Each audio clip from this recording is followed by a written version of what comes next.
Welcome to Revelation for a Revolution, where we bring the revelation of God's Word to stir up a revolution in your life. Today, I want to continue with the part 2 of the topic, the mystery and the power of holiness. This is the part 2. Praise the Lord. In part 1, we established a few things. 1, we established what holiness means. And number 2, we established that we are holy by God's election as a result of what Jesus did, not our conduct. Amen. We established 1, what holiness means. We did that by first of all clearing the charge of what holiness does not mean. Amen. And then we also established that we are holy because of what Jesus did on the cross as a result of God's election, and not about anything that we did. Therefore, before we continue, I want you to declare to yourself 3 times. Just say to yourself 3 times, I am holy. Come on, let's go. I am holy.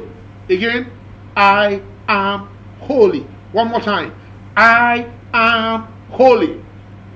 Listen, a lot of Christians, these 3 words, putting them together the way I just did, saying I am holy.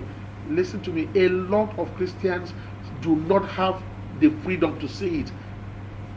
Their mind is so besieged that they can't even get it. They think it's sacrilege to say you are holy.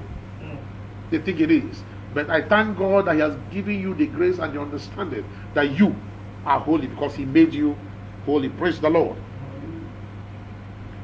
Now, I want to paint a picture of holiness with something that is known as the Osu caste system. I want to paint that a picture for you. In Igbo land, the eastern part of Nigeria, there's something called the Osu caste system. It's no longer as common as it used to be, but in the olden days, it was a very, very serious matter. What is the Osu caste system? Osu caste system is a system of people who ran to the god of the land. Either somebody wanted to kill them, or they did something wrong and they wanted to punish them. Whatever it is they wanted to do to them, they ran to the god of the land and held onto the god of the land. If you remember when Solomon and Adonijah had a problem, Adonijah had to run to go and hold the horn of the altar for protection. Immediately he did that, nobody touched him. It has been a practice, a principle. So in those days, those people who ran for whatever reason to go and hold the god of the land for protection, they were called Osus. Now, how were they treated? They were treated as outcasts. They were kept somewhere. They stayed somewhere they couldn't interact with the whole village. They were treated so badly. They were treated so poorly. But you know the funny thing? It was because of their ignorance. Why? In those days, if an Osu comes near your house, there's a problem. They will try to kill him. Why? If he touches anything that belongs to you, you can't touch that thing anymore. If he touches your goat, that goat follows it. If he touches your yam follows it. And that was the way it was. But they were maltreated because they didn't understand that power. They didn't understand what they had. If I can touch things that belong to you and you give them up for me, yet you can't really kill me because of the God. I have power over you, not you have power over me.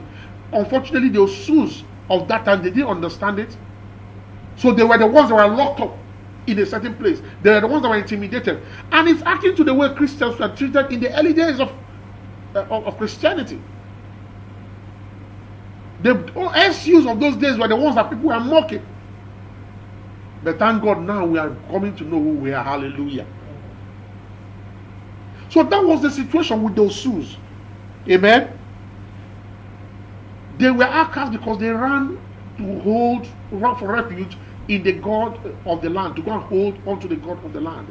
But one thing was that they didn't understand the power they have. Today we are the Osus of Jesus. It may sound funny to you, we are the Osus of Jesus. Amen.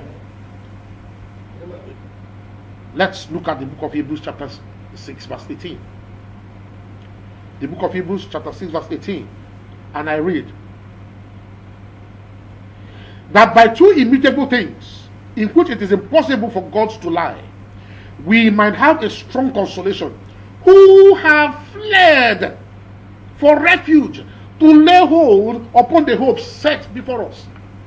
We have fled for refuge, like those souls those fled to the fake gods, and yet they were protected. We have fled to Jesus. We have fled to Jesus, the God of the whole world, the Alpha and the Omega, the one who is head over principalities and powers, the one who was the same, is the same yesterday, today, and forever. Jesus. We have fled to him for refuge. Is that same Jesus? That's same Jesus. We have fled to him for refuge. So we are his own souls. I need you to understand what I'm saying. In part 1, I explained to you that holiness is not something that makes you unworthy. Holiness is not something that will make you feel unworthy. Holiness is not something that will keep you striving and striving. No, holiness is the power that you have received, set apart unto God. That means that anything you touch, anything you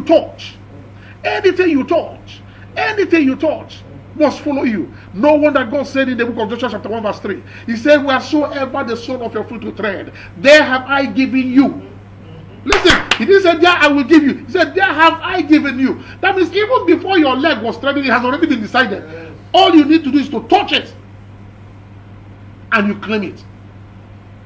That is the power of holiness. That is the power of being the Osu of Jesus. Hallelujah. Hallelujah. Hallelujah. We are holy. We are set apart unto God. We are set apart unto God. We are supposed to reign. We are supposed to lead. Whatever we touch ought to be ours. If we lay hands on the sick, they are supposed to get up and begin to walk. Hallelujah. If we put a proposal in a business, it must come to us. Hallelujah. If we show interest in anything, we win it immediately. He said, whatsoever you lay your hands upon to do shall prosper. Whatever business you lay your hands to do shall prosper. I prophesy to you today, because of the power of holiness, everywhere your application has gone in, listen, you're getting that job now. Wherever your application has gone in, you're getting that job now. Wherever business contract you're looking for, you're getting it now. Because the anointing of holiness is upon you. The fame of being set apart unto God is upon you. Right now, in the name of Jesus, whatever you are contesting for with other people, because you are the Osu of Jesus, set apart unto him for his own use, a vessel for his use. Victory is yours now in the name of the Lord Jesus Christ. Somebody say amen. But alas, like the Osu of old that I talked about, many believers are ignorant of the power of being set apart unto God in his army. That is the power of holiness. A people who have embraced, who now have the God life. When we touch things, people, projects, etc., they ought to respond to us. We have the God life. We have the God life. Being holy means having the God life. You are the vessel that God has filled with himself. Paul said to the Corinthians, say, what? You know, people just read the words. No, you know. No. He's like, what? It's an exclamation. What? Are you ignorant of who you are? No, you know that the Holy Ghost, that you are the temple of the Holy Ghost, that he dwells in. Don't you know that? What? He's shocked that people don't know that. He's saying the same thing to you now. Don't you know that? You are set apart unto God, filled with his presence, filled with his life. The same Holy Ghost, that same one that God, that raised Jesus from the dead, that same Holy Ghost, that same power that God himself exercised when he created the whole world, that same power of holiness is in you. You see that Jesus Christ was raised by the Spirit of holiness. Come on. That's the power that we have.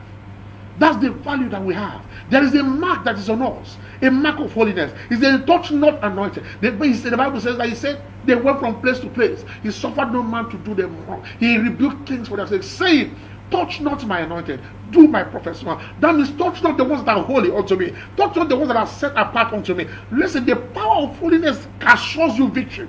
He gave you victory before you started fighting. He gave you victory before you started fighting. He gave you victory before you started fighting, because you run to lay hold on God. Now you're operating the life of God. We are operating the power of God. He said, be strong in the Lord and in the power of his might. Not in your own strength, in the power of his might. That is what we are operating.